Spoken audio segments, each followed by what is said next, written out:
queridos amigos, estamos en vivo y en directo arrancando la semana y qué mejor que hacerlo hablando de cultura, buscando identidad, buscando nuestra propia idiosincrasia en un espacio que hace ya tanto tiempo llamamos Cultura Verdadera, en horario prime para la televisión abierta.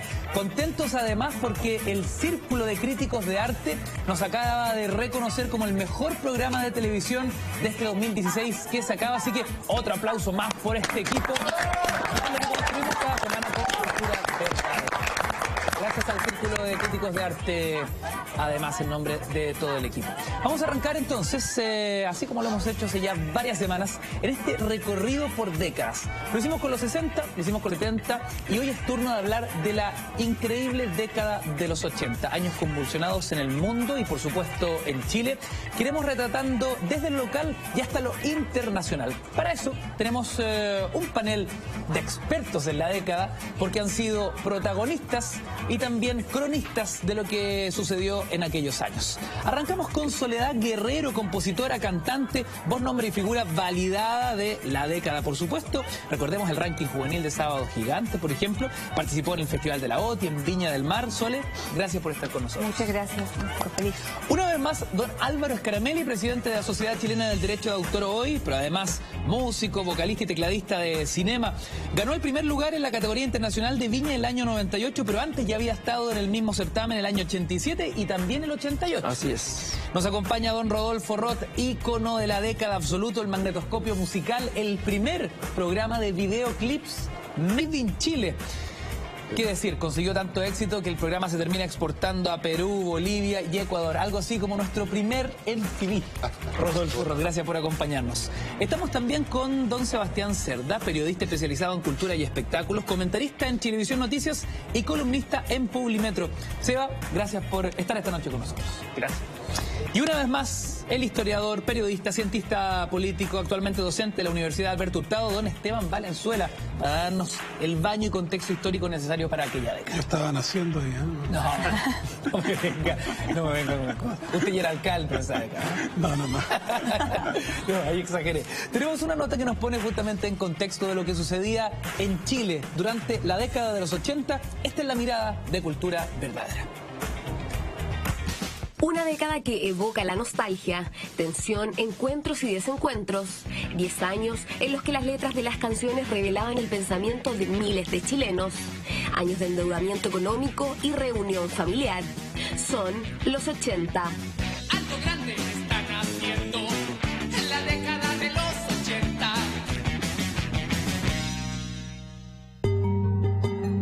1980, el año más importante para la institucionalidad del régimen militar. Todo el país es llamado a votar por una nueva constitución. Fue aprobada el 8 de agosto de 1980 y sometida a ratificación a través de un plebiscito el 11 de septiembre para finalmente ser promulgada el 21 de octubre del mismo año.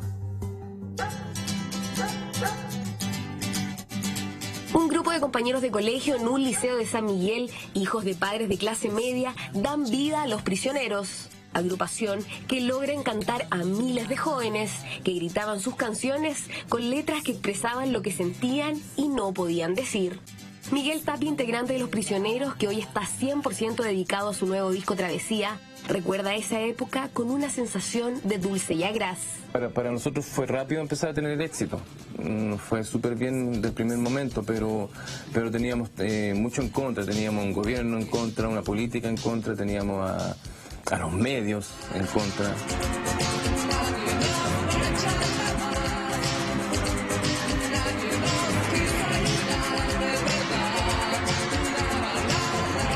Hay historias como que cuando se abrió la cadena MTV a Latinoamérica, lo abrió con el video We Are South American Rockers, y acá nunca se supo eso.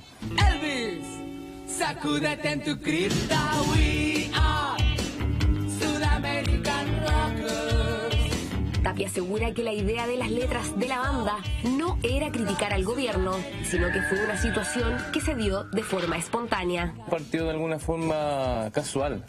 Nosotros cuando proyectamos, pensamos en la banda, no teníamos pensado hacer un grupo con un mensaje social ni nada de eso, la verdad.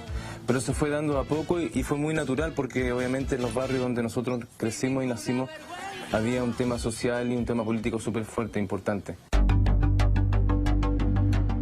Chile comienzan las protestas pacíficas contra el gobierno militar convocadas por los trabajadores del cobre. Los chilenos levantan la voz, mientras que el país vive la crisis económica más importante desde la década de los 30. Un terremoto financiero azota a la población y los bancos e importantes instituciones financieras están al borde de la quiebra. La cesantía supera el 20%, el nivel más alto en años. En marzo de 1985, un terremoto magnitud 7,8 en la escala de Richter hunde el puerto de San Antonio. Dejó casi 200 muertos y más de 2.000 heridos y damnificados en la zona central. La angustia política, social y financiera se instala en la población, siendo los programas de humor en la televisión quienes entregan la entretención triunfando con fuerza. Logramos tener un éxito porque la gente necesitaba humor. Y acertamos sobre la base de una televisión que era un poco acartonada, muy formal. Era una situación difícil la que vivía el país. Era difícil hacer reír. Incluso el tema Ríe está muy en sintonía con El día que me quieras, porque es un tema que tiene una letra optimista, pero la melodía es triste. Penas de amor. Ríe cuando todos estén tristes, ríe solamente por reír. Solo así podrás ser siempre feliz. En risas tu vida debes convertir. Padre bueno, santo Dios. El Papa Juan Pablo II visita nuestro país y realiza un saludo en la Moneda. Fuera de protocolo, el Santo Padre se dirige a todos los fieles que fueron a verlo. En el Parque O'Higgins, el Papa beatifica a quien más tarde se convierte en nuestra primera santa, Teresa de los Andes. En el Estadio Nacional, el Papa se reunió con miles de jóvenes y les entregó un mensaje de paz y esperanza. No tengáis miedo de mirarlo a Él. Mirad al Señor.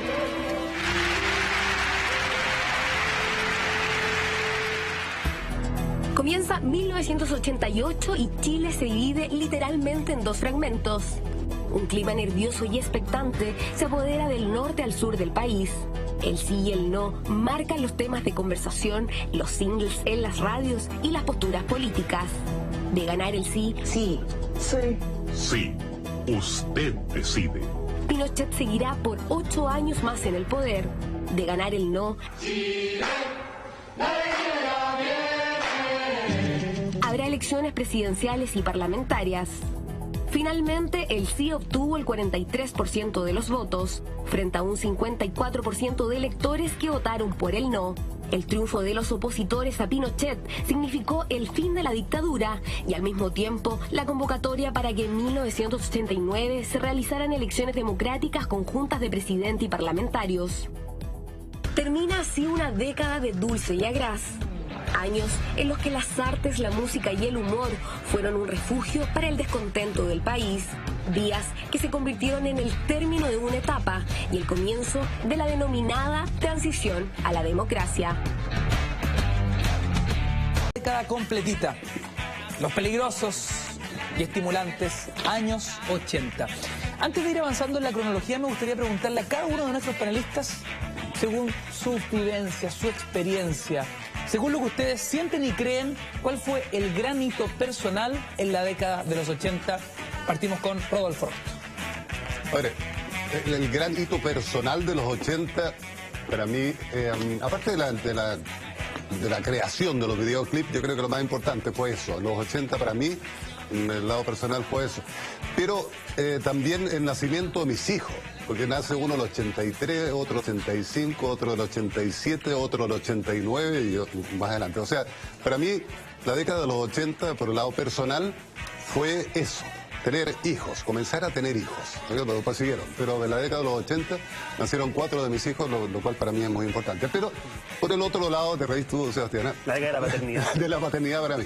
Es que eso es a nivel personal, una década de paternidad. Tenéis toda la razón, por ahí va, ¿sí?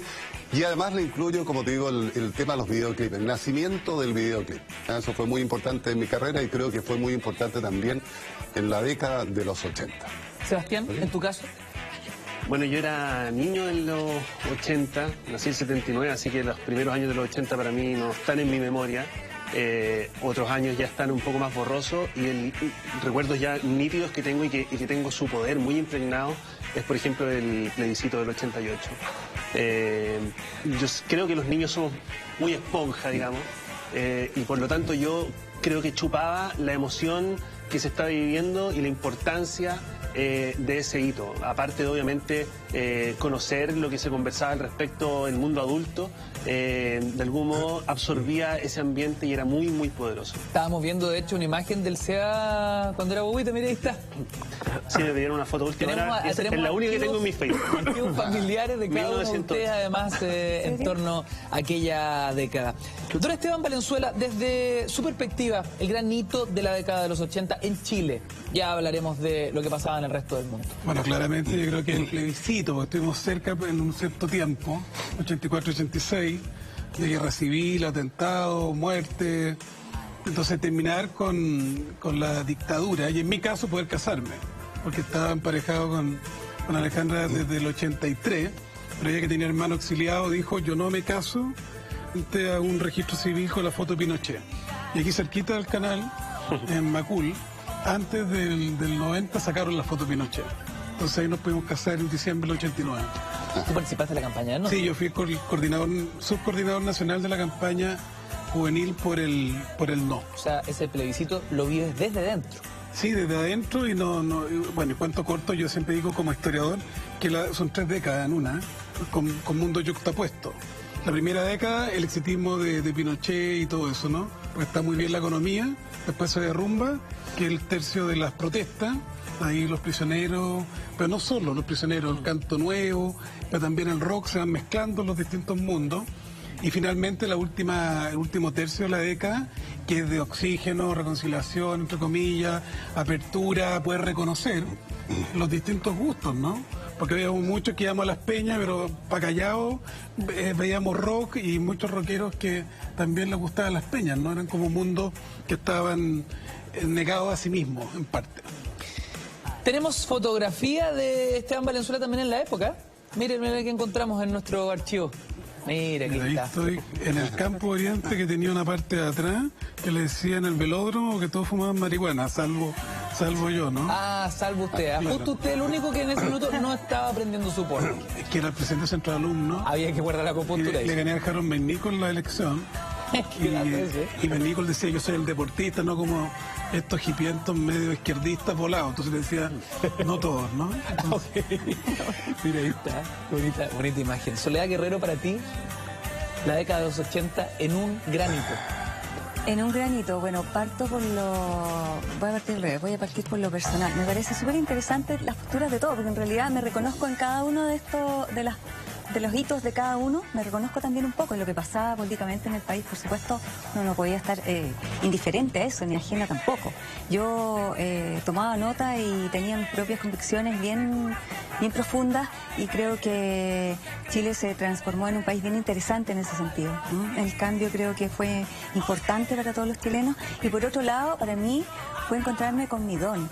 Porque a pesar de venir de una familia de artistas, yo no me había planteado ser cantante ni ser compositora. A pesar de venir componiendo, escribiendo desde chica, de tocar la guitarra desde muy pequeña, realmente casi te puedo decir que desde más o menos los 5 o 6 años yo ya venía tirando las cuerdas, pero no me había planteado la idea de ser cantautora ni cantante. Y yo te diría que la entrada a Sábado Gigante, que fue totalmente casual, porque yo entré como modelo set. Es decir, la modelo que no tenía que ser alta, que no tenía que ser demasiado guapa, que no tenía que ser nada exagerado para poder presentar un premio. Te ganaste un televisor y había una modelo que ponía televisor, sonreía a la cámara, ¿no es cierto? Bueno, yo me presenté para eso. ¿Qué concepto? La llave del auto. La llave del auto, la puerta. Como parte del inventario. Totalmente. Entonces, yo me presenté y quedé en una selección, y ahí me preguntaron qué hacía. Y en ese momento dije, bueno, yo toco, canto mis canciones y toco la guitarra. Me dijeron, mira, está partiendo un programa que lleva 1 mes o 2 meses que se llama Ranking Juvenil de Sábado Gigante. Queremos que te pruebes para eso. Cuento corto, al día siguiente yo estaba cantando, grabando ya para el Ranking Juvenil. Y la gente, afortunadamente, votó por mí, así que me pusieron al tiro en el primer lugar en esa semana, porque después había que competir. Y eso fue el inicio de una carrera tremenda. Terminó, todavía continúa, todavía compongo, ya voy ya por mi último álbum que va a salir pronto, del cual también soy la compositora de todos los temas. Sigo tocando las guitarras, así que imagínate, fue realmente un camino. Me mostró la luz de lo que yo iba a hacer el resto de mi vida. Álvaro Scaramelli, y en su caso, el gran hito en la década de los 80. Es que es súper compleja la pregunta, porque si uno dice un gran hito, tiene que obviar un montón de cosas que fueron muy importantes, porque los 80 es una década muy diversa, y en todo sentido también de grandes cambios. Es la década en que la música se vuelve portátil. Antes la música era estacionaria, estaba en el living de la casa, era un equipo que nadie llevaba a ningún lado. Aparecen estas radios cassette que se empiezan a llevar para todos lados, aparece el estéreo. La música empieza a ser parte más de la vida cotidiana. Hay, por supuesto, que desde el punto de vista ideológico, de la trascendencia de un país, el plebiscito y este cambio a finales de la década es el gran hito. Pero hay otros hitos entre medio que ocurren, la guerra de las Malvinas cuando comenzaba la década, que nos tuvo a todos medios aquí, por lo menos en el colegio. Yo me acuerdo en esa época que la posibilidad de ir a una guerra con Argentina, la misma guerra de las Malvinas, que era al otro lado, pero nos tocaba a nosotros.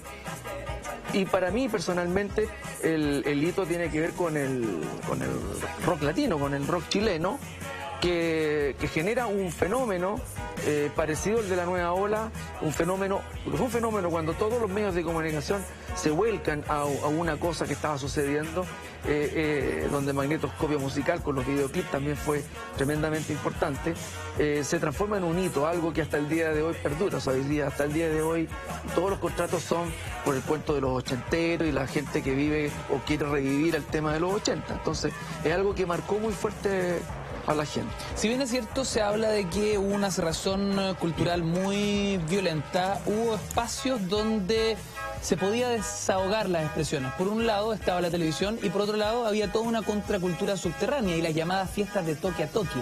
¿Cómo se vivía el carrete en el subterráneo, podríamos decir, en la década de los 80, Esteban? Lo que ocurre, Ignacio, que hasta el 82 existía todavía el toque, ¿se acuerdan ustedes? Hasta de la una, después se liberó. Entonces no era, pero efectivamente a fines de los 70 tú tenías esas fiestas de 6 de la tarde a 11. Pero los 80 era en ese sentido más liberal. Lo que sí es cierto es que había estos mundos yuxtapuestos, porque los canales, no porque estén acá, particularmente en la actual Chilevisión, que era el 9 en esa época, ¿no? Y el 11, la Universidad de Chile. El 11, claro. Sí. Y el 13 era más aperturista, particularmente don Francisco, que estaba Valentín Trujillo, que era famoso porque era izquierdista y todo lo demás, y había como mayor diversidad, pero había mundos yuxtapuestos. Porque, por ejemplo, los que éramos charango lila, los que éramos del mundo de la iglesia, de lo que era la liberación, los lana, ponchos negros a veces, y otras veces más lana, los más aperturistas, veíamos a Miguel Dabañino. Pero después, los prisioneros, nosotros ya lo llevamos al Campo Oriente, Marcelo Ferrari, ¿te acuerdas del videoclip Tren al Sur? Que, claro, marcó una transición porque era rockero, pero de protesta también. Ferrari fue el director. Compañeros de viaje, un montón de gente. Perdón, Ferrari, el director del... Marcelo, claro. Marcelo. Que era compañero... Bueno, mi hermano Jorge fue el director de fotografía. De Tren al Sur. De Tren al Sur es de los 90, pues, hombre. Sí, no, fines de los 80. El disco Corazón en 1990. Yo creo que está hablando de otro clip, te dijiste más para atrás. Yo creo que ese clip lo dirigió Cristian Galás, el del Tren. Esa es la otra semana. por eso estaba pensando. Esa es la otra semana, si nos adolan. Pero a fines de los 80, yo creo que 88, no el 90, tengo la impresión. Pero eran mundos yuxtapuestos. Piensa tú que con Quelantaro, Juan Rodrigán que murió, había todo un circuito de los que estábamos hasta el 84, 85 en un duelo, que teníamos parientes, amigos, estábamos Café del Cerro, la resistencia. De resistencia y como el blues, como la pena, una cosa mucho más andina. Y después viene algo que viene de Argentina también, ¿no? El rock chileno, por cierto. Pero recordemos que Argentina recupera la democracia en el 83. y viene esa canción, ahí estoy bien con los tiempos, estoy verde, ¿no? Sí, 85. Que marca, 85. claro, 85, sí, 84, 84, 85. Claro, que va marcando una cosa más vital, que claro, que en paralelo existía. Por ejemplo, había ahí en Manuel Plaza, aquí en Radazabal, que hacían los recitales, arena movediza, ¿no? Esos son los rockeros.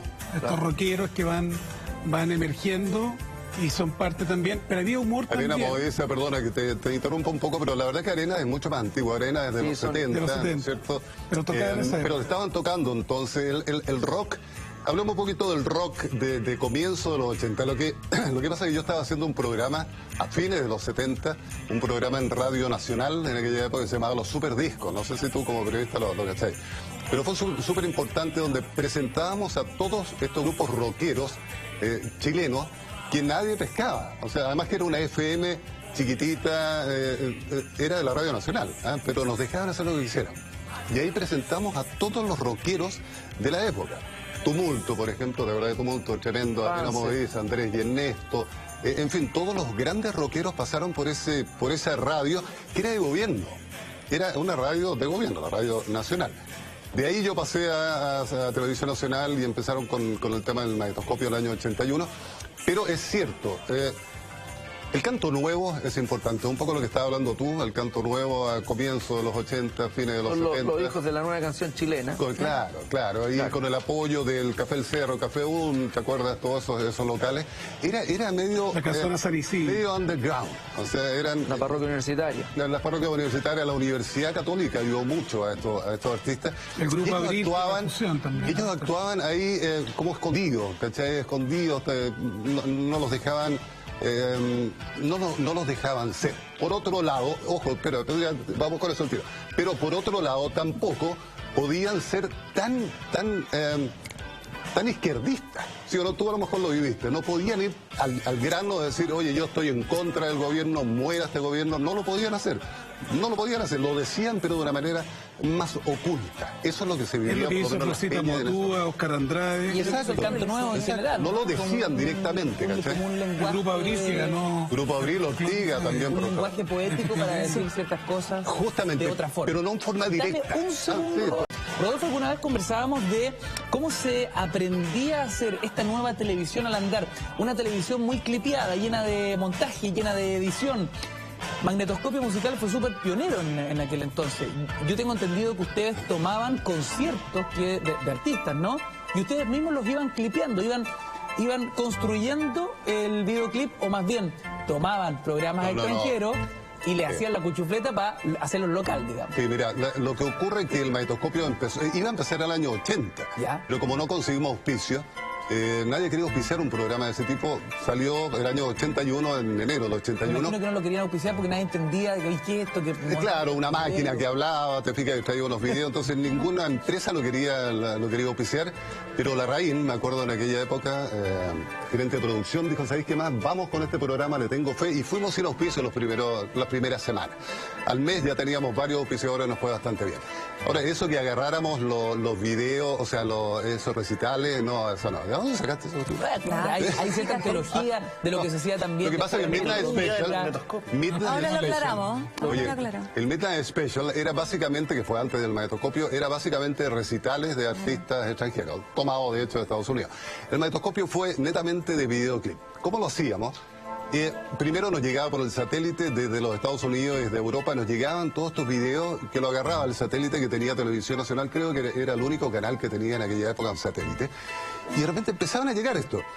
Y el director Joseph Darwich lo empezó a ver y dijo, oye, con esta cuestión podríamos hacer un programa, junto a David Yaño y otra gente que conoce. Y si los tomamos por aquí, por allá, ¿qué te parece si lo hacemos?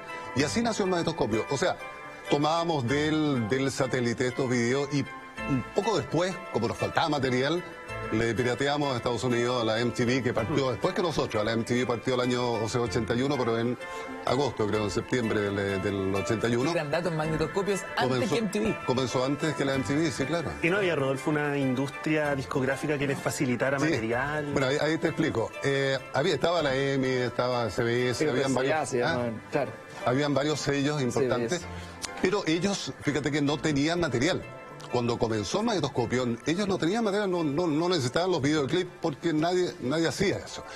Cuando nació el Magneto, todos se pusieron las pilas, todos los sellos discográficos, pero ¿cómo? ¿Qué pasó? Dijeron, tú lo viviste tanto, ¿sí? ¿Qué pasó con este programa? Tenemos que conseguir los videos. Y ahí es donde ellos comienzan a pedir a Europa, a pedir a Estados Unidos, videos que llegaban muy tarde, o sea, llegaban 2 o 3 meses después y nosotros ya los teníamos con esta piratería que estábamos haciendo de los Estados Unidos.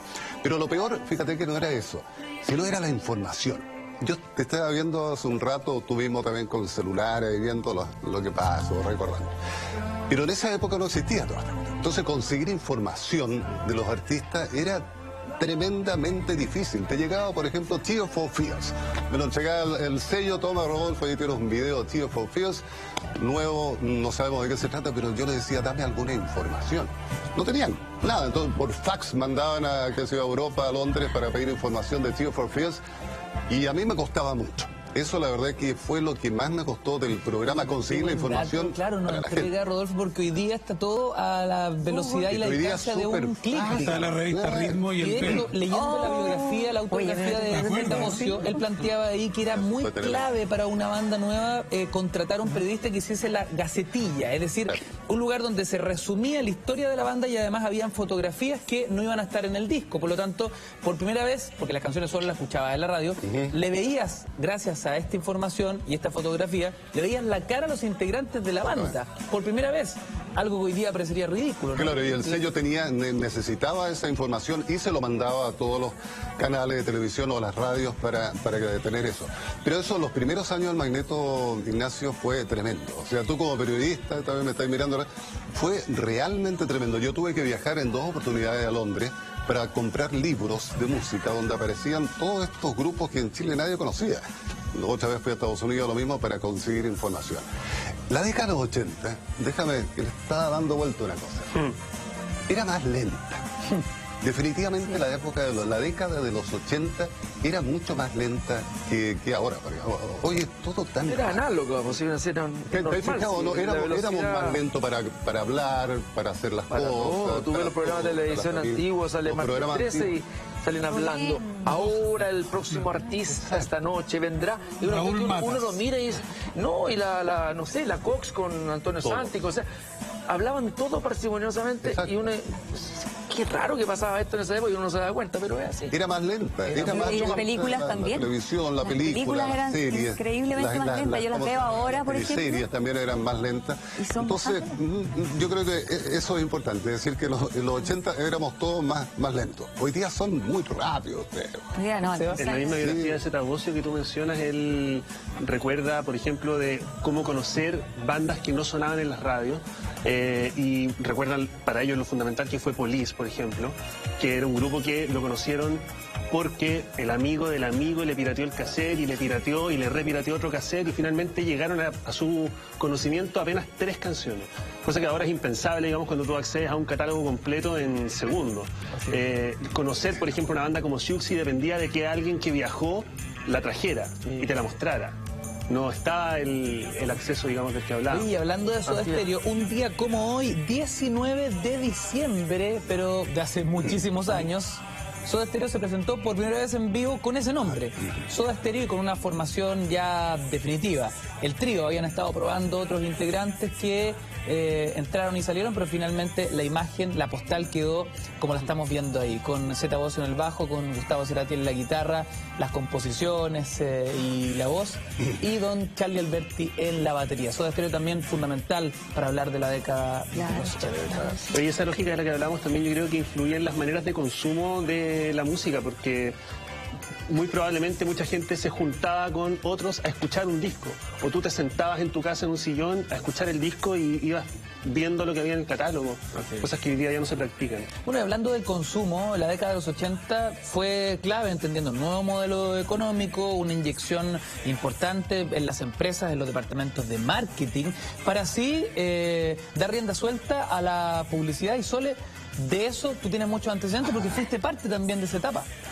Es que fue previo a mi entrada, porque ustedes hablan de los inicios de los 80, yo la verdad entré después de eso.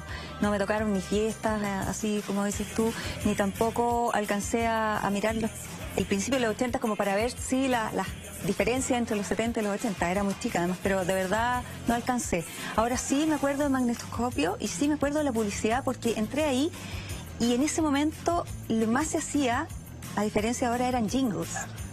Hoy día se habla todo, bla, bla, bla, hay un locutor que se bla, bla, bla, bla, y muy rápido, muchas veces incluso comprimido, que se escucha bastante mal, pero antes el jingle era lo central, era emotivo, se buscaba una cosa que fuera una tendencia, que creara modas, que fuera totalmente recordable. Oreja. Eso era oreja a morir. Entonces trabajé mucho tiempo en eso, antes de salir a la televisión. Yo ya venía ya con la escuela de los coros, pero en el cuerpo, en mi energía, en todo, porque realmente fue una muy buena escuela antes de empezar a ¿Cómo cantar. fue para ti esos primeros días en Sábado Gigante, que era el programa más, por lejos, más visto, duraba toda la tarde del sábado? Era una cosa bien impresionante, como se detenía el país viendo a Don Francisco, los concursos, los personajes.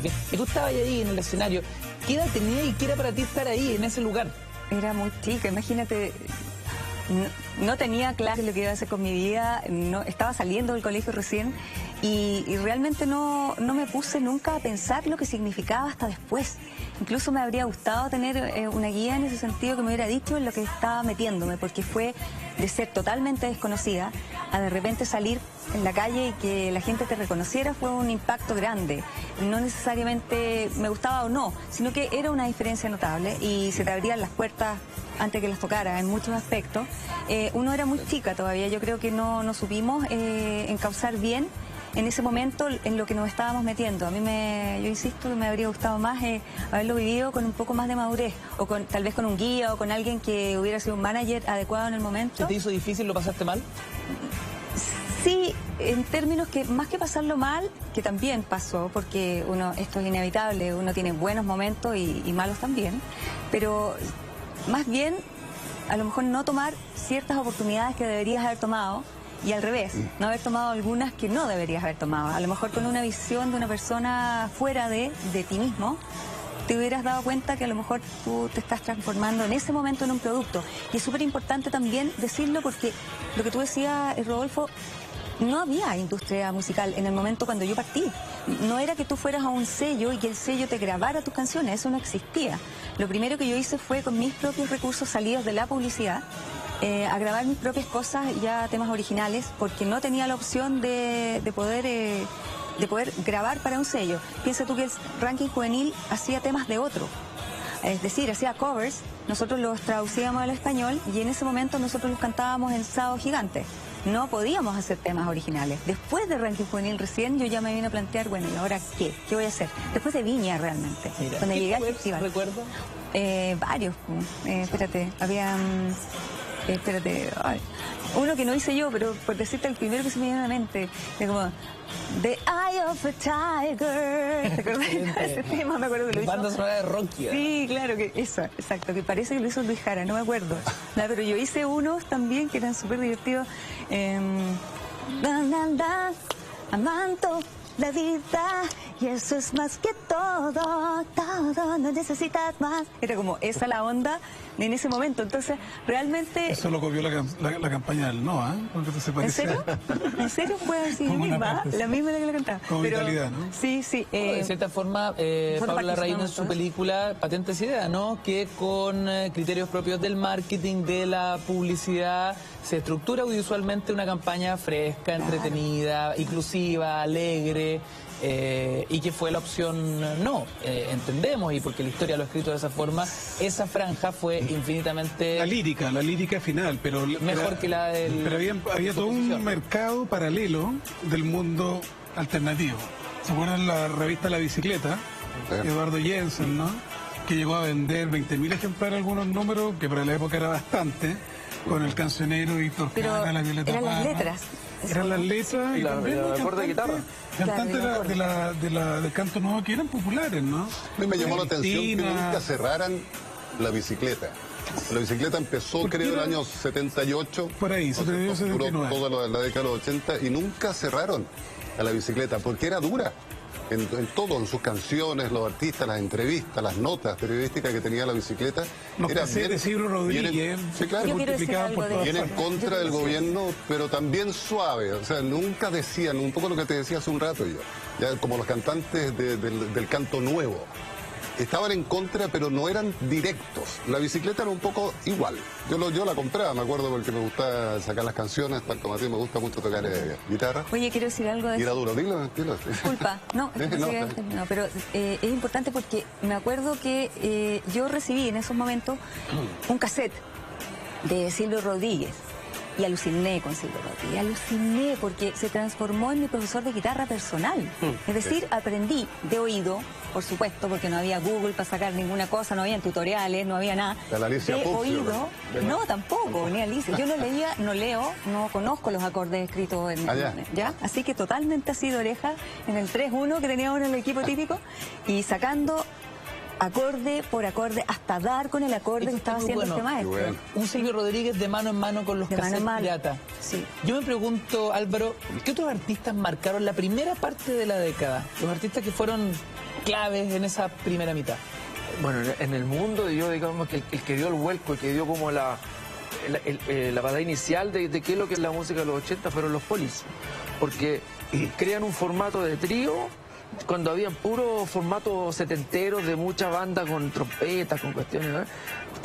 Hacen una cuestión de trío que sonaba muy potente. Bueno, y de hecho marcan muy fuerte porque vienen a visitar Chile cuando todavía no son conocidos. Pero marcan ya en Chile una influencia, sale de hecho la banda Metro, que estamos hablando de 82, 83, que fue una banda que era extremadamente buena, una muy buena banda, con Eric Franklin, Roberto Lizarzaburo, el Pepe Aranda y John Beat. Una banda tremenda que, claro, en un momento donde no había industria discográfica. Entonces, hacen programas de televisión, los que éramos más chicos los mirábamos así con ganas de tocar. Y yo creo que hay un cambio muy fuerte con Police en el ritmo y empieza a acentuarse el tema de la caja, fíjate, porque si uno tuviera que hablar en términos musicales, así medio latero, pero bueno, en términos musicales, si tú tuvieras que graficar que son los 70 es el bajo. Todas las canciones se marcan por un bajo, que hace figuras, y los 80 es la caja, el tambor, pa, ca, ese tambor, pum, es lo que marca todo lo que es la década de 80 para adelante. Esas dos sonoridades van creando esto que les decía yo, que la música se vuelve...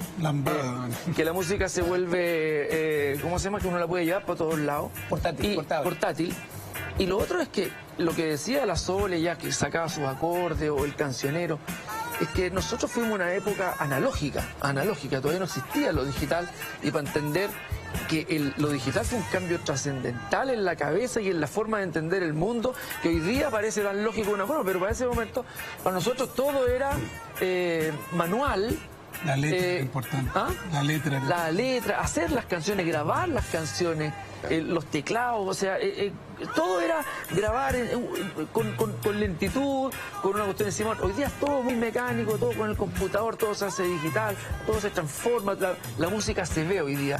Yo creo que un músico hoy día no podría hacer música como decíamos nosotros no veíamos la música. Ellos hoy día ven una forma de onda, que se edita, o ven las notas en un pentagrama, y le metí en el computador, corrí esta cuestión para acá, le metí un loop, todo visual, digital. En esa época nosotros era pura paila. Yo me acuerdo que grabé el disco Mi Tiempo Interior el año 87. Yo me había comprado un sintetizador que tenía un secuenciador de 5 pistas. Pero eran 5 pistas mono, o sea, era todo lo que había. Entonces, para poder grabar, ponte tú, el bajo en una pista. Si tú decides un acorde de 4 notas, ya estaba ocupado las otras 4 pistas. Entonces, ¿qué ocurría? Para poder grabar esa cuestión y poder armar tu disco, agarráis las 5 pistas que había grabado y la tenía que pasar un cassette, y un cassette grababa una información que era un ruido, una cuestión así, y grabáis, no sé lo que era, bueno, pero era un ruido, bueno, y ahí quedaba una información. Entonces vaciaba y esa información, y ahí empezaba a grabar de nuevo. Tenía 5 veces que vaciar esto, después para poder escuchar todo junto.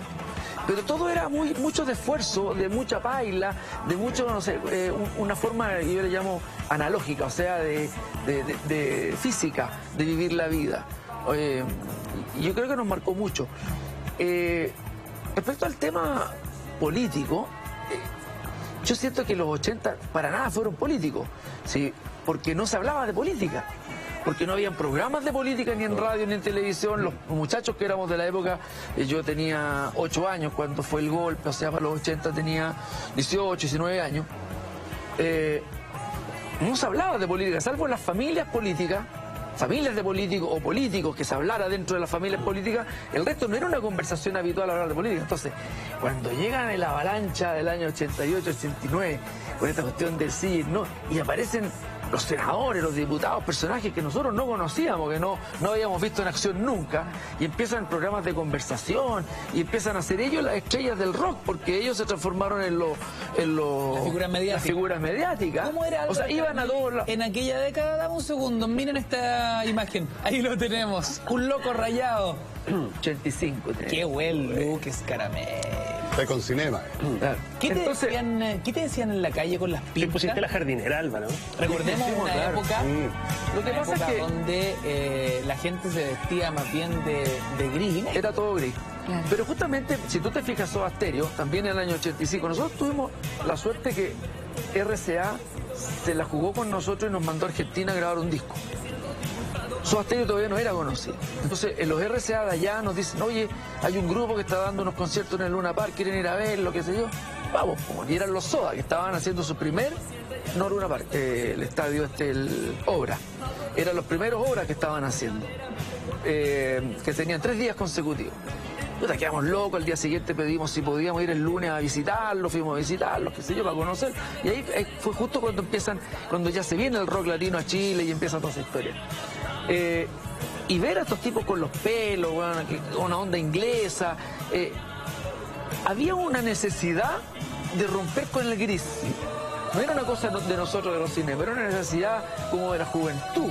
Era una necesidad de una, no sé si represión o no haber vivido una época plana quizás los primeros 80. Entonces esta juventud tenía ganas de salir, de bailar. El mismo Jorge González. Para poder contextualizar lo que estaba sucediendo con esa juventud, con ese Chile de los 80, veamos cuál era el panorama mundial de la década. El reporte de Cultura Verdadera. Miren.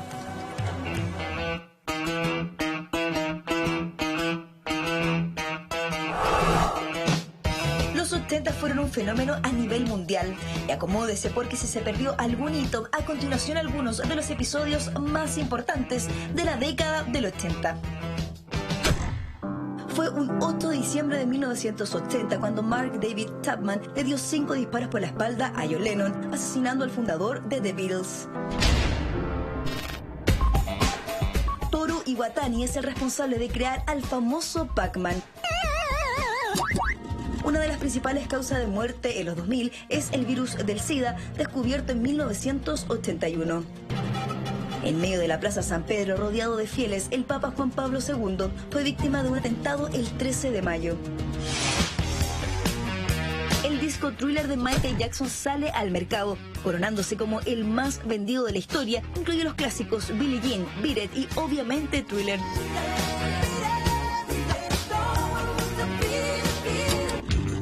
La banda de rock latino Soda Stereo nace en 1982. Se crea la consola Nintendo Entertainment System y a la vez el popular juego del fontanero Mario Bros. Los espectadores de todo el mundo fueron testigos de la tragedia del Challenger. El transbordador, a segundos de su despegue, se había convertido en una bola de fuego, terminando con la vida de sus tripulantes. Por segunda vez en su historia, Argentina sale campeón mundial en México 1986. Es en este torneo de fútbol cuando se conoció la famosa mano de Dios de Diego Armando Maradona. El 9 de noviembre de 1989 fue derribado el muro de Berlín, que marcaba la frontera separando a Alemania. Este importante hecho marca el fin de la Guerra Fría. El cine también marcó presencia. Es en esta década cuando se estrenan famosas y recordadas películas como El Resplandor, Viernes 13, Star Wars, Episodio 5, El Imperio Contraataca, Indiana Jones, E.T., Rambo, Top Gun, Robocop, Pesadilla, 9 semanas y media y la lista suma y sigue. La voz de los 80 se escuchó en todo el mundo. Aquella década en Chile, el terremoto de 1985. ¿Cuál es el contexto histórico, Esteban, de lo que ocurre con un país en dictadura, un país que viene atravesando además años difíciles producto de una crisis económica y más encima un movimiento telúrico que nos deja muy mal parados? Bueno, pero además hay un cambio mundial. Gana Gorbachev en Rusia, en el Partido Comunista Soviético, y viene la glasnost, la apertura, un tipo amable que generó un proceso democrático. Y América Latina recuerda, Ignacio, el año 80, todos los países prácticamente sin excepción, con dictadura. Y ya el año 85 nosotros éramos casi los únicos que quedábamos con dictadura. Porque los militares peruanos habían entregado el poder, los militares brasileños, Argentina después del fiasco en las Malvinas, Alfonsín ganó y se democratizó, lo mismo Bolivia con Siles Suazo, etcétera, etcétera. Entonces va quedando Chile como una anomalía. Y Huntington, que es el gran autor, la tercera ola democratizadora. Hay otra película importante ahí que es Gandhi, no sé si se acuerdan ustedes, que reivindicaba la vía pacífica para luchar, una película que marcó muchísimo. Entonces es un momento de reconciliar la pura pena con energía. Quizás por eso marcó tanto la fuerza de los 80 también de los prisioneros, ¿no? Porque era crítica, pero también vitalidad. En cambio, antes eran como dos mundos separados. Álvaro, ¿cómo recuerdas tú el terremoto del 85? En el patio de mi casa, llegando de un veraneo. Un domingo en la tarde, ¿no? Con una lora que tenía yo. Ah, claro, pues recordemos que el día del terremoto era el último día de las vacaciones. Claro, se volvió mi lora sintió el terremoto mucho antes, porque se puso loca, en la jaula la saqué, caminaba y sintió, los animales son así. Pero fue mira, yo recuerdo que es como una constante que se repite en Chile. Las tragedias generan esta unión del programa de televisión y la radio y esta fuerza que nace de solidaria, de un país que se levanta. Es como que hay una constante ahí que uno de chico, siendo chico, va viviendo esta cosa y va quedando como en el ADN. Entonces no lo veo distinto al último terremoto que tuvimos. Es como esa sensación de que se repiten esos procesos, Lo que pasa es que solidarios colectivos. no tuvimos tsunami. En esa oportunidad no hubo un tsunami como el que hubo en 2010. El terremoto del 85 fue muy fuerte acá en Santiago, la zona central. Yo me acuerdo de estar en el cine El Golf. ¿Te acordás del Golf? Que creo que ya no existe. Yo me siento siempre en la última fila, por suerte. Y viene esta cuestión, estaba con una polola de grilla de coca. Y empezó este coso fuerte, salimos y nos paramos justo a la entradita porque empezaron a caer vidrios por todas partes. Tenía unos vidrios muy grandes el cine El Golf ahí en el Golf, precisamente el sector del Golf de Apoquindo. Se empezó a derrumbar. Se caían los vidrios, ¿cachai? Y me acuerdo que había una señora un poco más allá que se aferraba, estaba solita, así, tiritando. La fui a agarrar, la tomé, la llevé con nosotros. Y de ahí la fui a dejar a esta chiquilla, Patricia, ojalá que nos esté viendo la Patita, hace muchos años que no la veo, se casó, otra. ¿Te olvidó? ¿Ah? Me olvidó. No creo que me haya olvidado, pero fue una cosa muy simpática. Oye, la fui a dejar y de ahí me fui a la casa. Y cuando llegué a mi casa, yo vivía solo en aquella época, todo el techo de mi casa, compadre, del segundo piso se había caído. Todo, así, todo. ¿Ya? No era muy buena la casa, ya, como puedes suponer. Así que lo cerré con llave y volví como a los 10 días a un poquitito a limpiar y eso. Esa fue mi experiencia con el terremoto del 85. Pero, como te digo, no fue tan fuerte por el tema del maremoto. Al no haber maremoto, yo creo que las pérdidas a nivel económico para el Estado no fueron tantas como el 2010. En ese sentido, yo creo que el gobierno de Pinochet en ese caso la sacó barata con el terremoto. 177 chilenos fallecieron, 2.500 quedaron heridos, miles perdieron sus casas aquel domingo 3 de marzo de 1985. 7.8 en escala Richter, estamos hablando de un grado menos que el que vivimos en 2010. Pero claro, para el Chile de la época fue muy devastador. Mira, dos casos que fue más fuerte. Por ejemplo, en Machalí, que era una zona pintoresca, el Cerro San Juan, que era todo colonial, se vino abajo toda la parte antigua. ¿El 85 sí, fue súper fuerte en Machalí. Sí. Lo otro, en el barrio poniente de Santiago, hasta el día de hoy, que una vergüenza, la Basílica del Salvador sigue caída.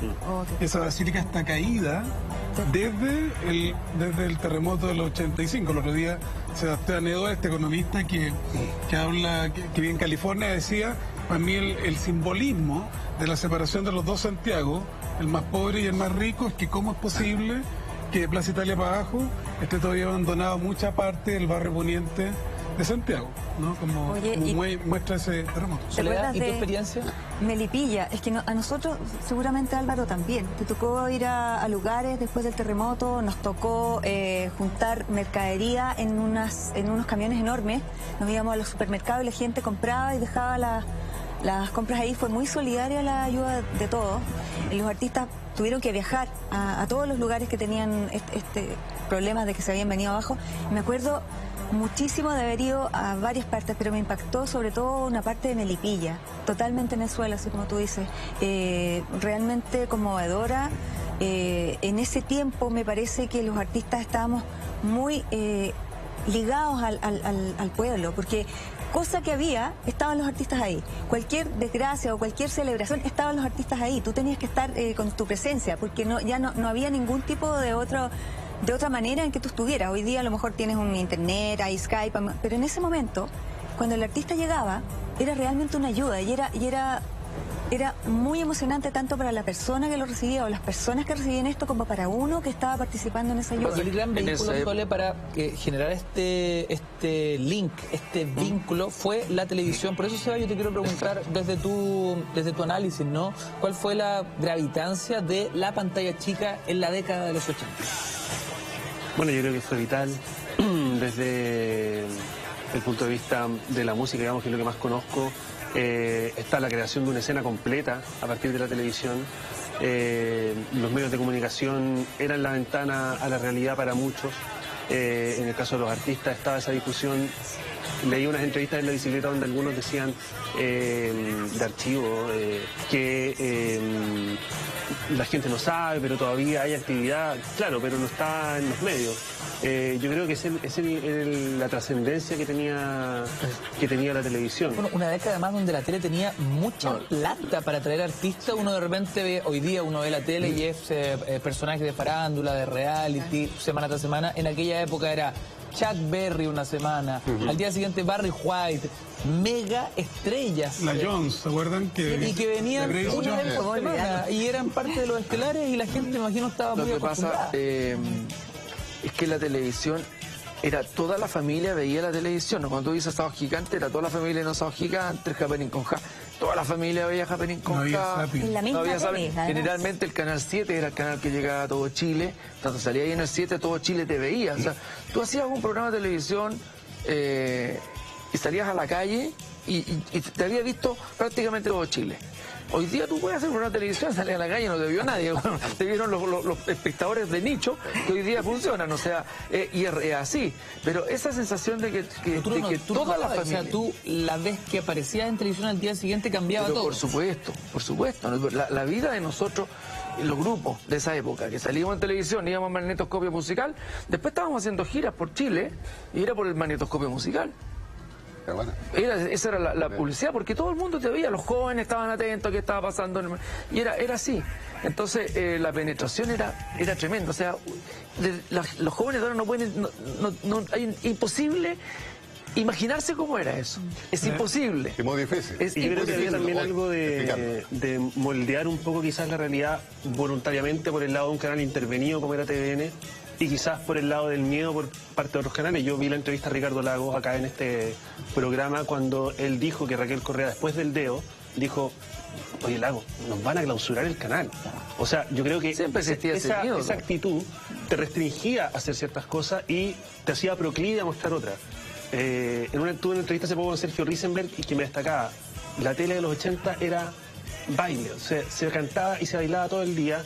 Me decía, yo iba los lunes, Bertrand los martes, Pavel los miércoles, y estaba, qué sé yo, el Festival de la Una al mediodía, Éxito por otro lado, Sábado Gigante el fin de semana. Así es. No había una expresión distinta que la alegría, que quizás era una especie de placebo para las penurias que se estaban pasando en ese minuto. Estaba tu lugar salir a bailar, pero había un mundo alternativo, y no era menor, porque la Iglesia Católica, con el Cardenal Silva sobre todo, muy activa Entonces había una red de videos alternativos, si ustedes recuerdan, Ignacio Aliaga, un montón de cineastas que hicieron, en Peñalolén también, 100 niños esperando un tren, pero había del análisis, ahí partió Galá, Ferrari, Augusto Góngora, etcétera, que era un programa de noticias alternativos. Y había más de 1.800 lugares en el país. Que se movían en su PHS. Parroquiales, sindicatos, federaciones de estudiantes, se creó el Confech. En Sausalito, el año 85 lo creamos, la actual Confech. Se creó todo un mundo paralelo, ya con espacios más semi-institucionales, más tolerados, donde se trataba de ver también o contrastar un poco los mundos, Proceso. El Grupo Proceso también tenía su propio sistema informativo de debate. Bueno, esas dos caras, ¿no? De una televisión que, si bien es cierto, daba la posibilidad de grandes espectáculos, daba tribuna a muchos artistas. Por otro lado, era también una forma de mostrar una realidad que no era necesariamente la que estaba sucediendo. Y además, una cosa bien chora, país, el mundo alternativo trajo artistas opositores. Y mira, a mí me pasó una nota muy divertida. 3 compañeras de curso que no se pasaban a la oposición, no creían nada de las violaciones de derechos humanos, se pasaron a la oposición porque el 82 Pinochet no dejó entrar a Serrat, que venía a cantar y a ellas les gustaba Serrat, y cambiaron por Serrat. Después trajimos a Joan Baez, el propio Eduardo Jensen. Después se hizo un festival que se llamó Artistas por apoyando la democracia en Chile y los derechos humanos. Trajimos hasta Superman. Entonces hubo toda una... ¿se acuerdan el Christopher Reeve? Claro, sí. ¿No? Y vino para acá y apoyando. Entonces, bueno, pero eso no salía en TVN, ni en el Canal 13, ni en lo que era eso Canal fue 11, ¿no? Aquella vez que habían una serie de actores de la época que habían sido amenazados, llegó una carta y también, les dio su apoyo. Y todo eso. Pero ya, como te decía, la última década, con la lucha de los movimientos sociales, un momento de más apertura, en que haya una mayor tolerancia, y en ese contexto sean estos foros en televisión donde Raquel Correa ayudó bastante y ahí se empieza a hablar de política ya. Eso ya a finales de la década de los 80, eso es el final. ¿Cachai? Ya en 88, 89. Y bueno, hemos estado hablando también un poco del comienzo de la década, que es complicado. Nada que ver con un poco. Yo te encuentro toda la razón a ti. Valvillapu. Álvaro. ¿Ah? Valvillapu. Un segundo, vamos a hacer un breve alto y a la vuelta seguimos reconstruyendo la década de los 80 en manos y en la voz de cada uno de sus protagonistas. Hacemos un alto, seguimos haciendo cultura verdadera. Comenta en nuestras redes que ya regresamos. Otro hito que marca la década sucede exactamente el año 1986, cuando Augusto Pinochet y su comitiva, ¿no?, sufre un violento atentado por parte del Frente Patriótico Manuel Rodríguez. La cuesta a Chupayas en el cajón del Maipo. ¿Cómo podemos ir reconstruyendo la previa y la posterior de un hecho que marca la década y que genera posteriormente una tremenda persecución y represión, ¿no? Y sucede algo que, la verdad, nadie pensó en su minuto que podía llegar a pasar. Bueno, yo estaba en el cajón del Maipo, andaba justo con una de las características de los 80, no sé si alguno de ustedes, es que la gente tenía hijos, se emparejaba muy joven, entre los 21 y los 23 años. Entonces nosotros teníamos el 86, 22 años, andábamos con nuestra hija Amanda, con Alejandra, íbamos a las piscinas de las vertientes, pero bueno, era septiembre, estaba más frío, habíamos ido más arriba a conocer San José del Maipo, entonces habíamos pasado por ahí. Bueno, ¿por qué el atentado? Una cuestión muy loca, porque el PC, un minuto nomás de volver atrás para entenderlo, el Partido Comunista fue el partido más moderado de la Unidad Popular, pero más reprimido. La dictadura les mata comités centrales completos, comisiones políticas, conferencias, más de 1000 muertos. Entonces el PC se radicaliza y toma la vía armada a comienzos de los 80 en un contexto que había ganado la revolución sandinista, bla, bla, bla. La idea de las protestas pacíficas para derrocar la dictadura de manera, por la movilización masiva, fracasa, entre comillas. Porque hay un momento en que yo estuve en la Asamblea de la Civilidad, cuando la creamos, los sindicatos, las federaciones de estudiantes, los intelectuales, ¿saben quiénes estaban ahí? Estaba desde León Vilarín, que había hecho los paros contra Pinochet, Lee, el jefe de la aviación para el golpe, se había peleado por Pinochet por su perpetuidad, dirigentes comunistas, dirigentes de los pobladores, Valencia, los dirigentes estudiantiles, Jerko Lubitsch, etc. Está toda esa asamblea de civilidad, pero se divide la oposición. La opción por la vía armada no generaba consenso. La mayoría de los opositores a la dictadura armada éramos partidarios de la vía pacífica.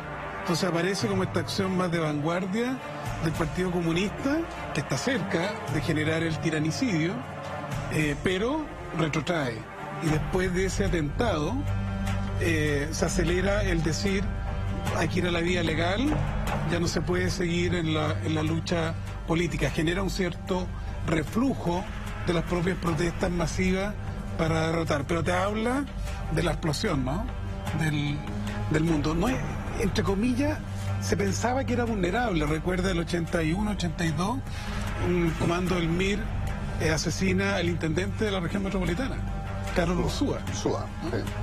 En España, se miraba mucho la transición española, se había asesinado al final de la dictadura de Franco a un ministro de ellos. Pero se había matado a Anastasio Somoza. Tú sabes que por la vía armada, Chile nunca habría podido conseguir la vuelta a la democracia.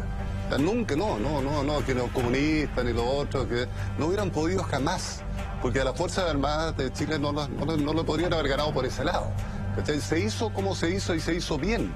¿Cachai? Se hizo el sí y el no, que se volvió la democracia de a poco y Pinochet entregó el gobierno y así fue. ¿Cachai? Por la vía armada no podía ser. Estábamos hablando del tema del atentado. Yo no sé si tú ¿estuviste de acuerdo con el atentado? No, yo no estuve de acuerdo. No, pero, ¿cierto? Yo creo pero que con el tiempo, Rodolfo, ¿sabes lo que me ha ocurrido? Al conocer la historia, al conocer que allí un tercio de los... Para entenderlo, ¿no? Bien. Un tercio de quienes participan es la historia de la guerra de los antepasados, gente que le habían matado a sus padres. Sí, claro. Entonces recuerda que estábamos en este país, ¿no? Que un tercio de los detenidos desaparecidos todavía no se entregan. Entonces había mucho odio, había odio, sí, claro. un país de enemigos, como lo declaró Arturo Valenzuela. Habían como estos mundos yuxtapuestos, ¿no? Un mundo con mucha rabia también, pero además por la pobreza. Recuerda que ahí hasta el Banco Mundial reconoce que hasta el 70 Chile tenía un 23% de pobreza, hasta la dictadura reconoce que era un 48%, el 89, los datos oficiales. Había mucha marginalidad en las poblaciones, entonces había, recuerda Ignacio también el mapa Lautaro, desde la rabia de las poblaciones a este periodo del 83 que se llegó a cifra histórica de 35% de cesantía, ¿no? Nunca visto en la historia nacional. Bueno, fue la crisis del 82. Claro que sí, hubo, pero rápidamente se dio vuelta el sistema y comenzaron a... No tan rápido. Sí, se levantó rápido. Tampoco fue una cosa que duró muchos años, o sea, no duró una década completa, sino que el país volvió y lentamente empezó el 87 recién. Por eso te digo, pero no fue tanto, digamos. O sea, se pudo salir adelante en esa época. Pero un poco lo que decía Álvaro hace un rato. El tema de los 80, para la gente que no lo vivió, no sé, que lo vea ahora mirando después, es como bien político. Nosotros lo vivimos con Álvaro, yo creo que tú también lo viviste. No era tan político en su minuto. La década de los 80 a principio, por lo menos, y tú tienes razón, Álvaro, que al final de los 80 hay como que aparecen todos estos diputados, estos senadores, estos señores que habían estado antes en el gobierno y aparecen y son, como dices tú, los nuevos rockstar. Yo me acuerdo, perdona que te lo diga Ignacio, pero me acuerdo que en un principio, cuando salieron estos diputados y senadores, como que les costaba hablar en público, ¿te acordás, no? Es una cosa que lo tengo súper... 17 años. No habían aparecido, claro, no sabían hablar, no sabían cómo vestirse, les complicaba. Tú los ves ahora y los gallos se peinan. Bueno, hablando de eso, esas líneas de la familia Herrera, cuando Juan Herrera en la serie de los 80 golpea la mesa y dice: en esta casa no se habla de plata ni de política. Un poco haciendo un retrato, ¿no?, de muchas familias chilenas donde había temor de hablar de política, estaba prohibido hablar de ideología y lo importante era el bienestar de los hijos, la tranquilidad del hogar, la vida de barrio. Me gustaría que habláramos un poquito de eso porque sí que han cambiado las cosas de cómo se vive la vida hoy y cómo se vivía la vida en los 80, desde lo más doméstico, desde lo más familiar. No sé cuál era tu experiencia, Álvaro, por ejemplo. No, pero ya que hablaste de la serie de los 80, en general es un súper retrato, ¿ah? Es súper realista todo, cómo se va construyendo la vida del barrio, el almacén, jugar a la pelota en la calle, todas esas cosas, el ir caminando al colegio. Había una vida de calle, una vida de... Yo era de Ñuñoa, cerquita del Estadio Nacional. Nosotros, bueno, vivíamos un poco más en torno a la música, ensayábamos ahí, los Valijas Diplomáticas ensayaban a una casa y media de nosotros, los Aparatos Raros por otro lado, nos íbamos caminando, nos compartíamos los instrumentos, nos cambiábamos de banda unos con otros, era como una cosa de vivir la música también como una manera de expresión y como una manera de sentir la juventud, de sentirnos que en ese momento teníamos vida, teníamos 18 años, 17, 18 años en esa época, yo estaba hablando del 85, 86 cuando empezamos a armar las bandas que después fueron el gran fenómeno del rock latino. La juventud no era tan política, ¿sí o no? Es que yo creo que había un grupo que seguramente sí, pero... Yo creo que lo que Esteban está diciendo... Claro, yo creo que lo que Esteban... Lo que pasa es que Esteban está haciendo el contrapunto de lo que se veía y lo que no se veía, lo que no significa que algo no existiera. Lo que pasa es que a la luz pública, lo que salía por la televisión, estaba todo eso maqueteado, por lo tanto la conversación en general no era muy política, en general, salvo en algunos lugares donde había una onda más política.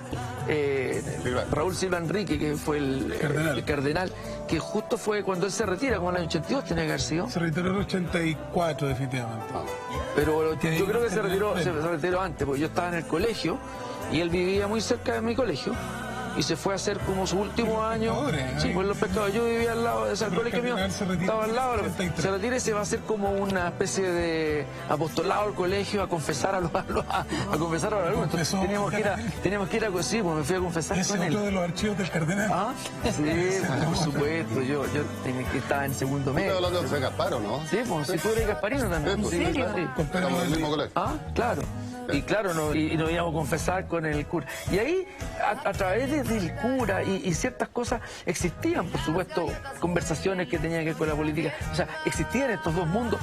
Por supuesto que existían, obviamente.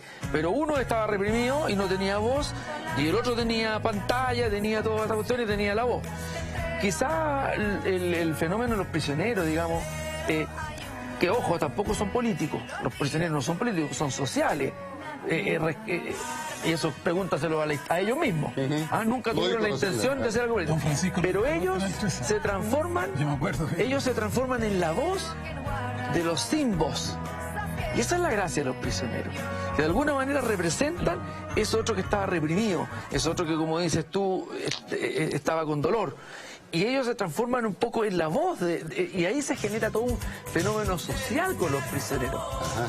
Y que fue maravilloso, porque se mezclan dos mundos en la época de los 80, con todas estas bandas que venían de afuera, más las bandas chilenas que habían, los Aparatos Raros, las Valijas Diplomáticas, Viena, los UPA, los Bandas 69, Electrodomésticos. O sea, y fue un gran boom muy importante donde todo esto se cruzaba. Era una cosa rara, pero se cruzaba. Incluso muchas de estas bandas también tocaban en el Café del Cerro. Álvaro, ¿y tú crees que ese estado como un poco de no hablar de política, de que la política no formara parte de tus contenidos cotidianos, influyó en tu desarrollo musical? Porque una de las críticas, digamos, que años después se le hace al movimiento conocido como el nuevo pop chileno, es un poco de esta cosa como de ser liviana, de no comprometerse, de bandas como en grupo, quizás a ti también te salpica con los Locos Rayados y todo eso. ¿Sientes que tu composición estuvo determinada también por eso? Bueno, o sea, yo creo que sí, pero es que si tú sacas la cuenta de qué edad tenía yo en esa época o qué edad tenías tú, y nuestros mundos son distintos. A mí, como te decía, vivimos una época en donde yo tenía, sacando la cuenta, a ver, los 80, cuando muere John Lennon, que yo era fanático de Lennon. Cuando lo matan en el Central Park. Yo tenía 15 años. Pero mira, perdón, yo tenía 15 años. La respuesta, tú, porque no podías, tú como joven y todos los grupos que estábamos hablando no podían ser político ni contestatario, simplemente no estábamos en se podía. dictadura, como decimos, muy bien, la dictadura marcaba una línea. Si tú lo hacías como un grupo, chao, te eliminaban, ¿no es cierto? No, nunca más podías estar en televisión, nunca más en la radio, nunca más, y chao. ¿Te fijas? Entonces, por eso, la pregunta que le hacía Álvaro, se le critica un poco a los grupos de la década de los 80 ser muy planos, muy... Yo creo que muy esa crítica viene, por un lado, del impacto tremendo que tuvieron los prisioneros coleras, que claro, no dicen hay que matar a Pinochet, pero sí dicen un retrato de la situación.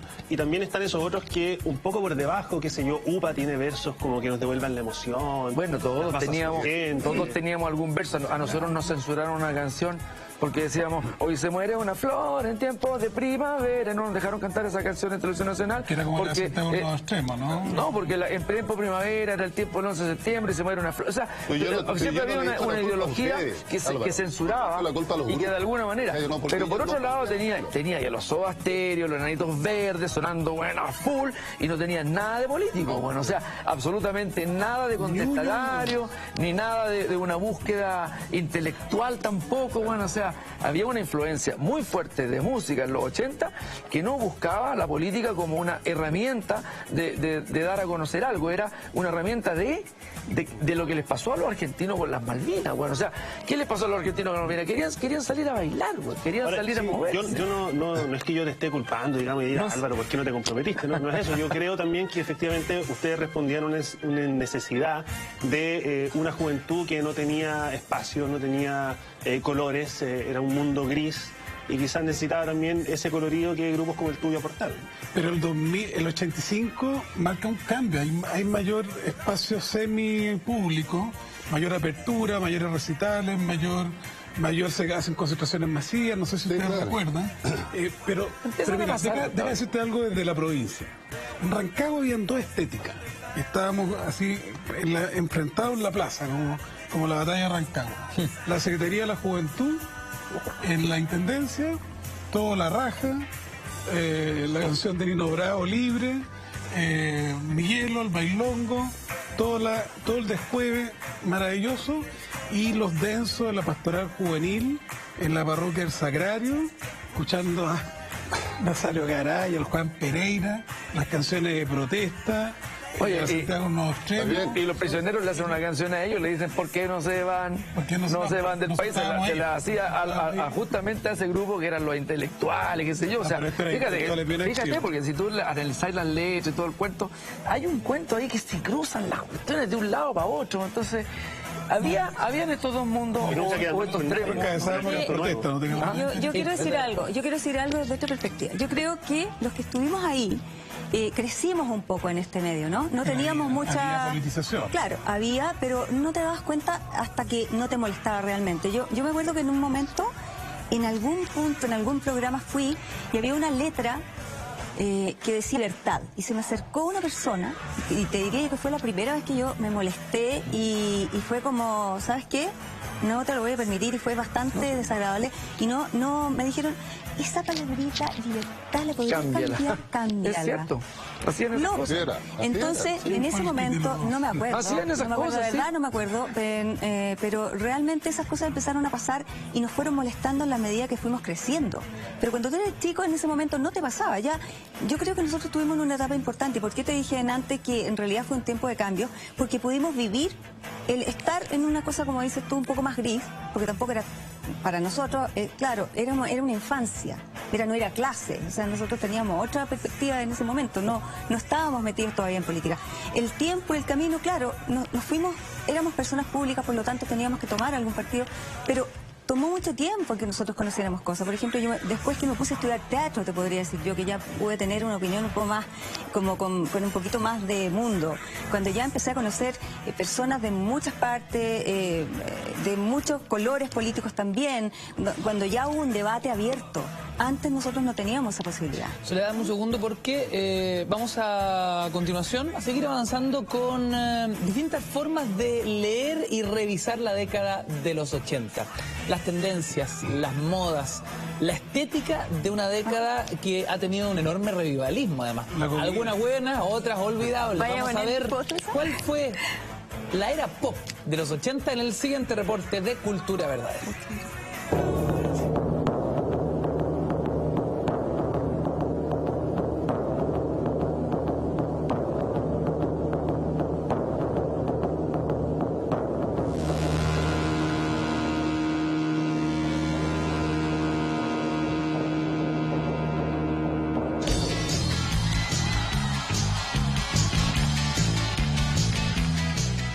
La música de Los Prisioneros, contestataria y revolucionaria, sin duda marcó parte de la vida de todos los jóvenes que fueron parte de la década de los 80.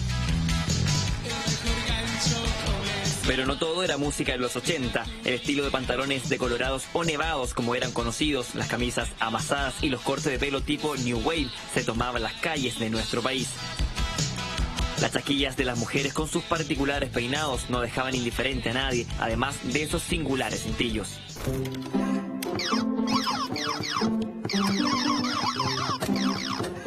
No se puede dejar de lado aquellos juegos que reunían a parte de los jóvenes. Los flippers, con una ficha de 30 pesos, eran súper democráticos. Todo el mundo podía ir y jugarse una fichita, ¿cachai? Un juego de video. Todo esto se transformó en una especie de como de grupo, de nerds, ¿no? Que estábamos ahí, que tratábamos de dar claves de los juegos.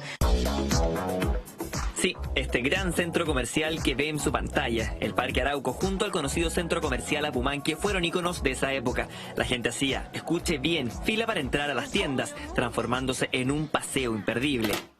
Hay que entender que del 80 al 85 Chile vivió una época económica muy mala, después viene una recuperación, muchas protestas, la época del 80 es una época de muchísimas protestas, donde se empieza a instaurar la economía de mercado, pero todavía no tan visible para la vida cotidiana. Pero si de fiestas se trata.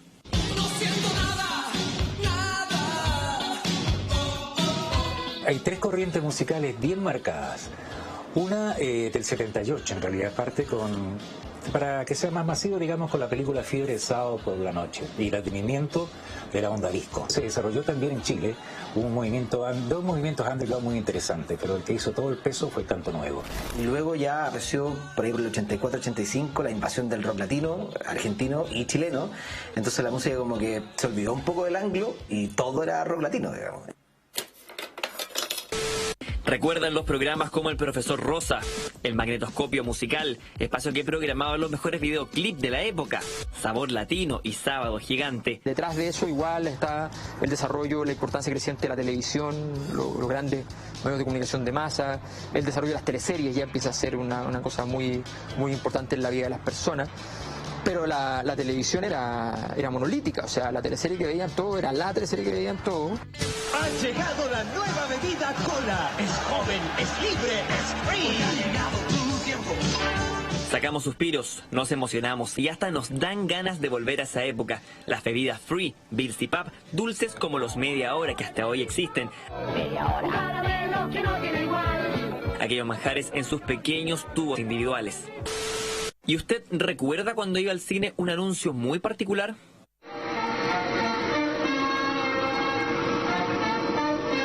El mundo al instante. Informes audiovisuales noticiosos que aparecían previo a la película que usted quería ver.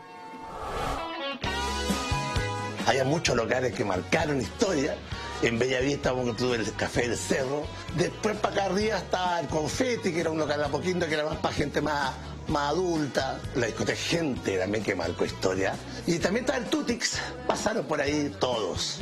Charly García, Fito Páez, cantó Piero, cantó, bueno, de las bandas chilenas yo diría casi todas las bandas. La idea es que llegara mucha chica guapa, porque así llegaba la gente también, mucha gente linda.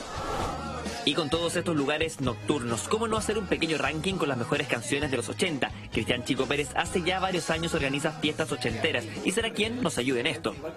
Entre los 5 discos así como emblemáticos que sonaron mucho en los 80, bueno, este no hay que presentarlo, digamos. Thriller de Michael Jackson, el disco más vendido de la historia. Yo creo que no hay ochentero que esté mirando ahora que no haya tenido o el caso original o la copia de la copia de este primer disco de Soda Stereo. Los Prisioneros, la voz de los 80, tampoco necesita presentación, es como nuestro Thriller. Con los Jaivas musicalizando los versos de Neruda, también otro de los cassettes que circulaba de mano en mano en los 80. El rock, ser rockero, también tenía cierta connotación y esta portada bien violenta, ¿no? Hacía que no se sintiera malo porque escuchaba canciones rock, en fin. La cultura pop que marcó los 80 es interminable, una época definida por la transición de nuestro país a la democracia, forjando nuestra personalidad e idiosincrasia, los estilos de ropa, la revolucionaria música, la llegada de la globalización, la nueva constitución, el plebiscito del 88. Cada recuerdo ochentero nos transporta a aquella época, momentos que dejaron un sello en todos los que, de alguna u otra forma, vivieron en esa década. que marcó al mundo y que, por supuesto, una década que marca a Chile. Los 80, hoy en Cultura Verdadera. Comenta nuestro hashtag Cultura Verdadera, nuestra cuenta Twitter siempre abierta, @mentiras_la_red. Cuando ya son las 23 horas con 41 minutos, completamente en vivo y en directo, un poco analizamos lo que veíamos en la nota, ¿no? La moda, la estética, la forma de vivir una década. ¿Con quién quiere partir? Álvaro.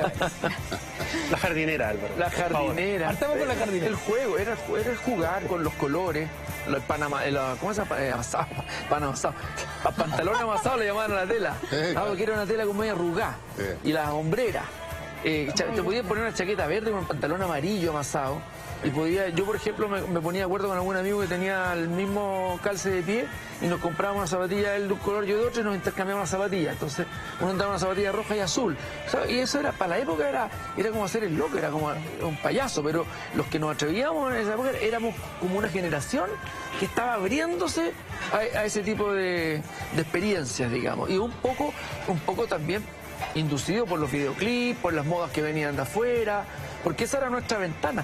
Nuestra ventana era la televisión. O sea, el Igor Rodríguez cuando hace la canción Yo soy de esta generación, vivo dentro de un televisor. Eso era, los 80 estábamos dentro de la tele los niños, los 70 era como la radio. Los 90, o 90, del 95 para antes, empieza el computador. Y los niños están dentro de un computador. Y hoy día los niños están dentro de un celular. O sea, es como la evolución de dónde está metido uno. En los 80 los jóvenes estaban metidos en la tele. Ahí se sacaban las ideas de las ropas, las pintas, que una película en el cine salía. Ahí tú inventabas algo. ¿Y dónde iba ahí?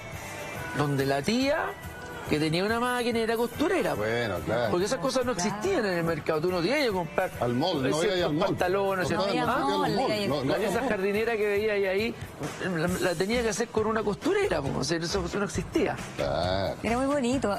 Era todo, además, todos nos prestábamos, tal como dice Álvaro, todos nos prestábamos de todo. Yo en el ranking todos nos prestábamos cosas. Nadie llegaba con la última, nada. Nadie tenía demasiado. Cambio de revista. También. ¿Cambio de qué? ¿De revista? ¿Cómo se? Podías cambiar revista. Sí, claro, sí. Eso más antiguo, sí. Cambio de revista. ¿Tiene cambiado unas quirquinchos, unas papayas? No, cambiaba. Déjelo ahí. Vamos a papas fritas y cerveza. Se metieron las Lo voy a salvar, queridos amigos. ¿Han tenido alguna vez el mal rato de que les vengan con un cuento? Lo más probable es que sí. Por eso los invito a que... Por hora, jugamos a la pelota. A fin estaba lleno de autos, estaba lleno de hotelitos parejeros y hoteles de tránsito, que habían trenes, se eliminaron los trenes, se eliminó el tren Azul, el tren del ramal a Doñihue, y además cambió la cultura porque la gente empezó a tener autos, empezó a llenarse de moteles, entonces ya no iban se entiende, ¿no? Cambio cultural del consumo, porque tenían autonomía, entonces empezó a decaer el barrio que tenía todo allí, era todo, costureras, la empanada, las prietas, los de María, ese mundo barrial súper potente que se fue destruyendo, pero pervive igual, hay señas de vida de eso, sobre todo en las provincias, que es más integración. Por ejemplo, el profesor Rosa era de un barrio de Rancagua que es la Isabel Riquelme, con la Rancagua Sur, y son también esos barrios antiguos, la Pereira, que tenían almacenes y toda una vida en el propio barrio. Rodolfo Roth, ¿tu forma de vivir los 80? Mira, lo estaba conversando hace un rato, me fui a fumar un cigarro. Antiguamente uno podía fumar en todas partes, incluso yo fumaba en los sets de televisión, en la micro, en el avión, en todos lados tú puedes fumar. Ahora tenía un rinconcito ahí, muerto frío, y te estabas mirando una pants, claro. Bueno, me fui a fumar un cigarro y estaba conversando. La década de los 80 para mí, yo la vivía concho. Ya yo tenía 23 años, más o menos 24 años del año 1980. ¿Cachai? No sé, yo ya no era el Lolo de 12, 13 años. Yo viví los 80 a concho. ¿Ok?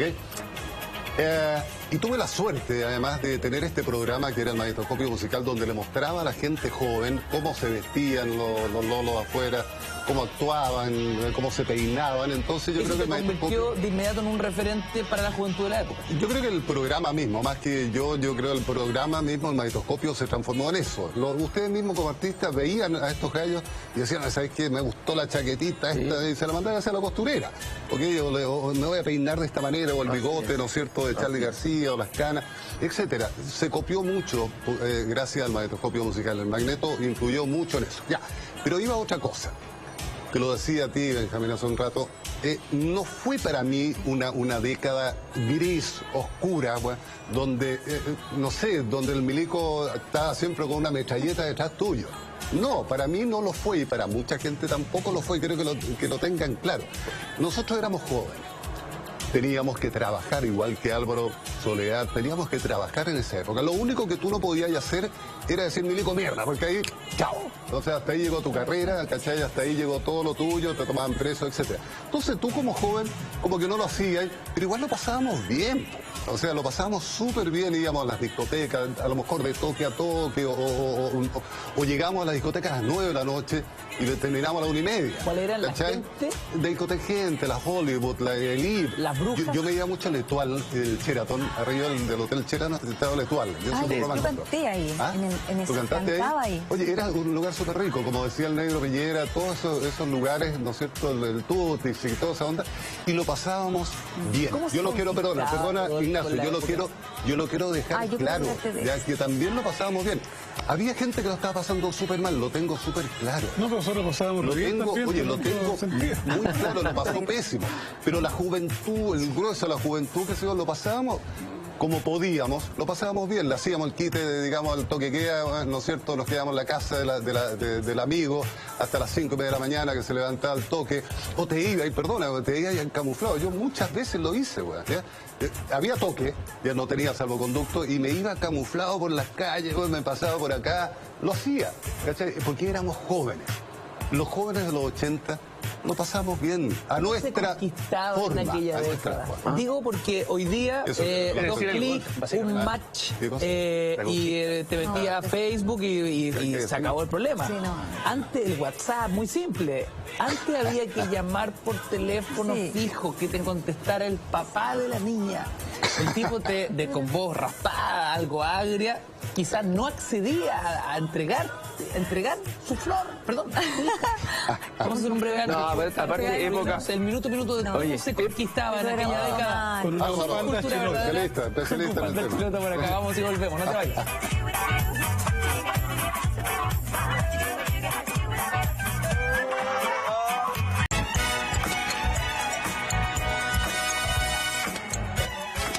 Kennedy Irish Spirit, un auténtico bar irlandés ubicado en el Paseo Quilín, Patio Bella Vista. Además, la mayor variedad en cervezas, cóctel para acompañar una rica hamburguesa y ver a las mejores bandas en vivo y los más destacados partidos de fútbol junto a tus amigotes. Recuerda, Bar Kilkenny, en mentiras y también cultura verdadera. Queridos amigos, seguimos al aire completamente en vivo, en directo, cuando son las 23:51. No queda nada. ¿Cómo se conquistaba? ¿Cómo se enamoraban las parejas en la década de los 80? Si me preguntas a mí, me parece que era más romántico que ahora. Uno se tomaba más tiempo. En ese tiempo uno la llamaban por teléfono, primero que nada. Se conseguía en el teléfono. Dame tu número, ya era, ya. Y tú te llamaba el tipo que te gustaba y tú eras... ¿Aló? Estoy... ¿Sí? ¿Cómo? Sí. El sábado... No, tendría que ver. ¿Ah? Pero era maravilloso porque te llamaban para salir. Tú salías con esa persona, te iba a buscar a tu casa a una hora determinada y te tenía que llevar de vuelta también a esa hora. Salías varias veces con alguien antes de que te pidiera pololeo. Y tú podías decir sí o no, pero se conocía uno mucho más. Había una lentitud, una amistad tremenda en ese momento. Entonces, ha cambiado harto. Y yo, ¿sabes qué? Yo prefiero eso. Yo prefiero eso. No, lo que pasa es que también la realidad, en esa época, hombres y mujeres crecíamos por separado. La mayoría de los colegios eran de hombres y de mujeres, había muy poco, eran rarezas los colegios mixtos. Entonces tú crecías con puros hombres y la mujer era un mito. La sexualidad era un mito. El acceso a la sexualidad era una cuestión así como consiguiéndose unas revistas Playboy para agachar un poco algo, pero era toda una cuestión que tenías que entrar a descubrirlo por tu propia cuenta a medida que vayas creciendo, con un poco de timidez. Y entonces el protocolo de sacar a bailar y esperar toda la noche, de bailar para poder tener el lento. esa última canción antes que se acabara la fiesta, que eran 3 canciones lentas donde tú por fin puedes abrazar y sentir el cuerpo de la niña. Pero dice eran 2. O con cueva 2 ya. Es que te encendía la luz después que se acabó la historia. Oye, denme un segundo. Oye, muchos auspiciadores ustedes, muchos auspiciadores. Del capítulo. La red, hablamos de cómo se enamoraban las parejas, cómo se conquistaba en los 80. Esteban. Ser niño bueno. ¿Ser niño bueno? Sí, porque a ver, yo ¿cómo es tengo eso? pésima voz, entonces me ponían al final del coro de la parroquia, pero tenía cara de ángel y era acólito. Ahora, 2/3 de mi generación hizo una encuesta, llegamos virgen a la universidad. Ah, virgen a la universidad. A la universidad. Éramos como tú decías, era como... Ahora, en la universidad había que ser más... Porque había la izquierda más tradicional, era el poncho negro y todo eso. Nosotros éramos como la izquierda charangolila, que era también gente con muy buen humor. O sea, el Felo, el Flaco Robles, Eduardo Peralta cantaba unas canciones como Brassens. Era como rápido, ¿no? Estar en el centro alumno, un centro alumno siempre da mucho sex appeal. Pero ahí había que andar como un libro de Benedetti, o recitar un poemita de Neruda. Era ya otra onda, ¿no? Y regalar una bufanda chilota. Ah, pero qué buen dato. ¿Y por qué una bufanda chilota picaba tanto? Porque tenías que colocarla. Y se había ido a Machu Picchu, ya era lo máximo, porque era de alpaca y eso ya era como... Oye, pero los lentos eran muy importantes. Son lentos. Importantes. Era la jugada clave, el momento era la jugada clave, pero fíjate que ustedes están hablando que se tocaban lentos solo al terminar la fiesta. Yo no me acuerdo, yo la verdad que iba a la discoteca gente, iba a ir...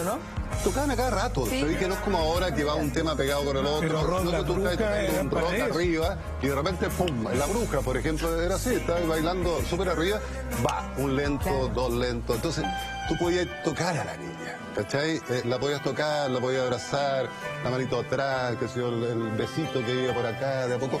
Éramos más románticos, yo creo que éramos más románticos, los hombres creo que también éramos más caballeros. Le abríamos la puerta a la mujer, le pagábamos siempre la cuenta, la íbamos a buscar a la casa, la llamábamos por teléfono, le pedíamos permiso a los papás, a la mamá, teníamos relación con la familia de ella, etcétera. Era más lento, como dije hace un tiempo, al comenzar el programa, la década de los 80 era más lenta, más pausada, en todo sentido. Y en el amor un poco lo mismo. Éramos más lentos. La culpa es del reggaetón. De los lentos. ¿Ustedes?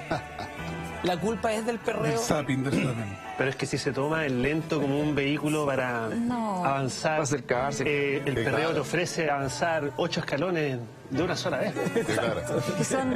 De 1 a 100. Esto yo lo digo como observador, generacionalmente no participo de eso, así que... Bueno, ¿y qué pasa con el contenido de las canciones de hoy día, si te vaya el perreo con respecto a lo que había antes? O sea... Cosa seria. O sea, ahí lo que tú dices, las letras. O sea, antes, por último, uno se ponía a pensar en letras. A lo mejor tú me decías, en la época de nosotros, los del rock latino, hubo algunos que no hacíamos alusión a la política, pero las letras eran letras inteligentes. Si tú agarras las letras y las ponías a pensar, si tú agarras los locos rayados, no era una letra que te estuviera diciendo una boludez. Era sobre una trascendencia, sobre el sentirse distinto, sobre una búsqueda media espiritual, que de alguna manera hasta el día de hoy yo sigo teniendo la canción Déjenme y un montón. Entonces, pero había una búsqueda de letras en la época de los 80 que hoy día no existe. Álvaro, para los 2 minutos que nos quedan, ¿por qué crees que se ha convertido en un inmenso revivalismo los 80? Es un fenómeno que es mundial, pero en Chile sí que ha sido potente. Libros, documentales, películas, series de televisión, etcétera, etcétera. Bueno, mira, yo que pertenezco y que soy referente de los 80, hoy día puedo decirte con propiedad, o sea, casi todos los contratos que me llegan hoy día tienen que ver con revivir los 80. De hecho, hicimos un colectivo que se llama Nuestros 80, donde está Pancho Puelma, Síndrome, Valija Diplomática, Aterrizaje Forzoso. Una especie de sindicato entero. No es un sindicato, es un ¿cómo le llaman? Es un colectivo. Una nueva ola. ¿Ah? Un holding. Claro. Un holding ochentero.